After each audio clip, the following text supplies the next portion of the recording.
बुध सूर्य से सबसे पहले आने वाला ग्रह है। यह एक चट्टानी ग्रह है जिसमें वायुमंडल की मात्रा बहुत कम है।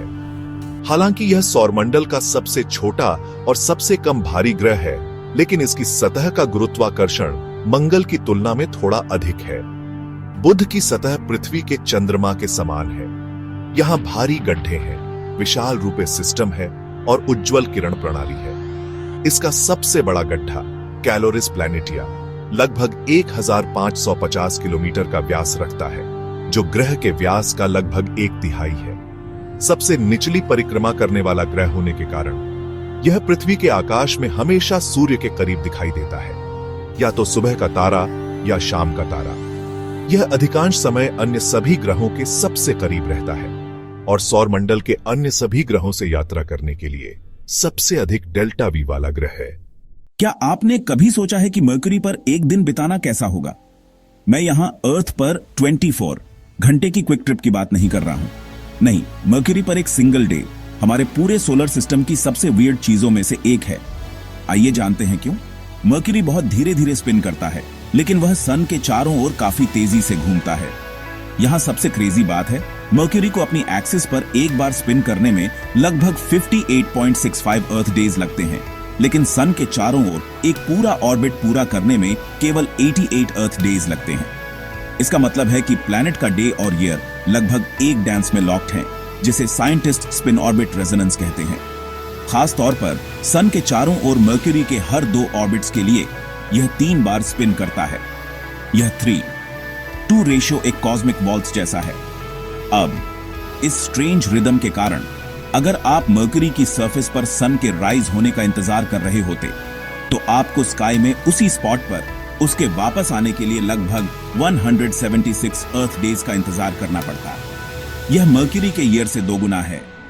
तो इमेजिन कीजिए सनराइज देखना, फिर 88 दिनों तक लगातार सनलाइट में बेक होना सनसेट से पहले, फिर 88 दिनों की फ्रीजिंग डार्कनेस। प्रिटी वाइल्ड है ना? और यहां चीजें और भी एक्सट्रीम हो जाती हैं। मरकरी का एटमॉस्फेयर इतना पतला है कि यह बेसिकली एक वीक एक्सोस्फीयर है। वहां हीट को ट्रैप करने या आपको रात में गर्म रखने के लिए लगभग कोई एयर नहीं है। दिन के दौरान सरफेस टेम्परेचर्स 420 डिग्री सेल्सियस तक पहुंच सकते हैं। यह लगभग 790 डिग्री फ़ारेनहाइट है। लेकिन रात में सनलाइट के बिना टेम्परेचर -170 डिग्री सेल्सियस या लगभग -270 फ़ारेनहाइट तक गिर सकता है। यह अर्थ पर कहीं भी से ज्यादा ठंडा है। Talk about an extreme climate. क्योंकि मरकरी की एक्सिस शायद ही टिल्ट होती है, इसके पोल्स लगभग परमानेंट शैडो में रहते हैं। पोल्स पर कुछ क्रेटर्स को कभी भी सनलाइट नहीं मिलती।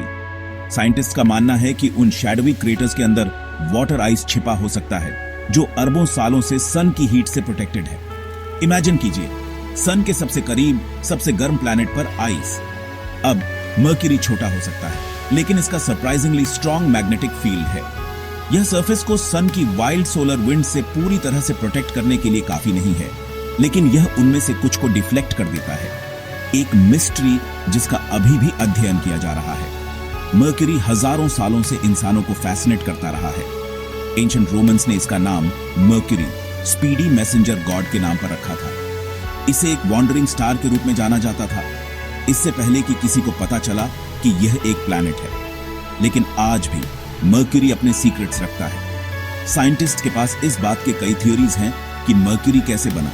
कुछ सोचते हैं कि यह मैसिव कोलिजन से बचा, दूसरे कहते हैं कि इसमें कभी मैग्मा ओशन था, बिल्कुल हमारे मून की तरह। इसका कोर मैसिव और मेटालिक है, शायद एक सॉलिड क्रस्ट, एक सिलिकेट मैंटल और अंदर गहरे लिक्विड और सॉलिड लेयर्स के साथ। अभी भी बहुत कुछ सीखना बाकी है। मरकरी के पास उड़ने वाला पहला स्पेसक्राफ्ट 1974 में मैरिनर 10 था, जिसके दशकों बाद नासा का मैसेंजर मिशन आया और अब बीपी कोलंबो ऑर्बिटर और भी मिस्ट्रीज को उजागर करने के लिए अपने रास्ते पर है। हर मिशन हमें इस छोटे, स्ट्रेंज और स्कॉचिंग हॉट प्लैनेट को समझने के करीब लाता है। तो अगली बार जब आप रात के स्काई में देखें, याद रखें, एक दुनिया ज्यादा दूर नहीं है जहां एक सिंगल सनराइज का मतलब 176 दिनों की ब्लेजिंग सन और फ्रीजिंग नाइट्स है, जहां डार्कनेस में आइस छिपी है और मिस्टरी सरफेस के नीचे इंतजार कर रही है। मरकरी यह छोटा हो सकता है, लेकिन यह सोलर सिस्टम के सबसे यूनिक और मिस्टीरियस प्लैनेट्स में से एक है।